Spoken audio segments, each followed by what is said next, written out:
නිරංජනී ෂණ්මුග රාජා අපි හැමෝම දන්න කෙනෙක් දන්න චරිතයක්. ඉතින් කියන්නකෝ බලන්න නිරංජනී අපි මේ අලුත් වැඩේ මොන තරම් ලස්සනද ඉන්දියානු සාගරේ පෙනී හුලං වැඩි තමයි අද හැමෝම එකතුලා ඉන්නේ. කොයිතරම් ලස්සනද අද එකතුලා ඉන්න මේ වැඩේ ගැනත් අදහසක් තියෙනවද? ඒ අදහස ගැන අපිට පොඩ්ඩක් කියන්න. අනිවාර්යයෙන්ම සත්‍ය ඒ කියන්නේ අපි සාමාන්‍යයෙන් පොළව උඩන එපාර්ට්මන්ට්ස් දැකලා තියෙන්නේ.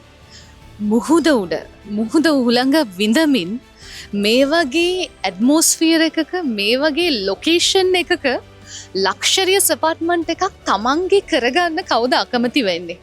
ඒ විතරක් නෙමෙයි ප්‍රයිම් මරීනා කියන මේ අලුත් කන්සෙප්ට් එක ලංකාවට දීපු එකටම මම ප්‍රයිම් ලෑන්ඩ් සහ මෙල්වා මේ ආයතන දෙකටම ශ්‍රී ලාංකිකයෙක් විදිහට මම මගේ ස්තුතිය පුද කරනවා. හේතුව දවසින් දවස අපි වෙනස් වෙනවා, ලෝකේ අලුත් වෙනවා. ඉතින් ශ්‍රී ලාංකිකයන් අපිටත් අලුත් අත්දැකීමක්, අලුත් වෙනසක් තමයි මේ ප්‍රයිම් මරීනා කියලා කියන්නේ. මං හිතන්නේ ප්‍රයිම් ලෑන්ඩ්ස් ඇත්තටම හැමදාම අලුත් දෙයක්, වෙනස් දෙයක්, විචිත්‍රවත් දෙයක් තමයි තමන්ගේ පාරිභෝගිකයන්ට ලබා දෙන්නේ. ඉතින් ඒකෙන් මං හිතන්නේ මේ ප්‍රොජෙක්ට් එක මං හිතන්නේ ඒ හැම දෙයකට වඩා අභිවවා ගිහිල්ලා නෙක්ස්ට් ලෙවල් එකක් තමයි මේක. ඉතින් ඒ නිසා ශ්‍රී ලාංකිකයෙක් විදියට මම ප්‍රයිම් ලෑන්ඩ් සහ මෙල්වා මේ දෙපළටම සහ ප්‍රයිම් මරීනාටත් මගේ ස්තුතිය පුද කරනවා. මමත් බලාපොරොත්තු වෙනවා මගේම කියලා ලක්ෂර එපාර්ට්මන්ට් එකක් ප්‍රයිම් මරීනා එකේ ගන්නම ඕනේ කියලා. ඒක අදම ගන්නත් අවස්ථාවක් තියෙනවා.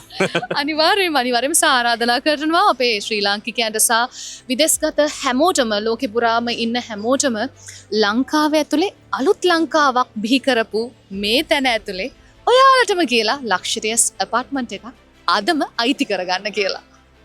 කිව්වා වගේම ලංකාව ඇතුලේ තවත් අලුත් ලංකාවක් දකින්න කැමති නම් එන්න ප්‍රයිම් මරීනා.